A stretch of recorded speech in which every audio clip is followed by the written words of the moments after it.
जय श्री राम दोस्तों। कहते हैं महाराज जी के भक्त महाराज जी को सच्चे हृदय से पुकारें और महाराज जी दर्शन ना दें, ऐसा हो नहीं सकता। महाराज जी अपने भक्त को दर्शन जरूर देते हैं। ऐसी ही एक घटना है। एक बार नैनीताल में महाराज जी हनुमान मंदिर में रुके हुए थे। वहां पर उनका एक भक्त भी साथ में था। भक्त को लेकिन अचानक एक काम आ जाता है, जिसकी वजह से उसे मैदानी क्षेत्र में नीचे जाना पड़ता है और वो बहुत दुखी हो जाता है। वो ये सोचता है कि मैं जब काम के सिलसिले में जाऊंगा और जब लौट करके वापस आऊंगा तब तक महाराज जी नैनीताल से जा चुके होंगे, वो कहीं और पे होंगे और मैं उनके दर्शन नहीं कर पाऊंगा। ये सोच करके वो बहुत दुखी होता है और वो चला जाता है।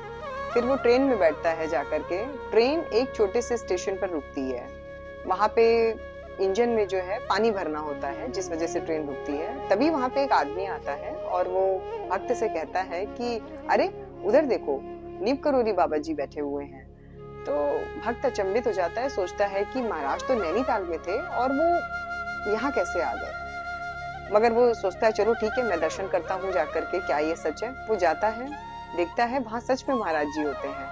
वो महाराज जी के पास जाता है, उन्हें प्रणाम करता है, उनके दर्शन करता है, उनसे बातें करता है और जो आसपास भक्त होते हैं उनसे भी बातें करता है। उसके बाद महाराज जी उससे कहते हैं अरे वापस जा, ट्रेन में बैठ, तेरी ट्रेन छूट जाएगी, तेरा काम नहीं हो पाएगा।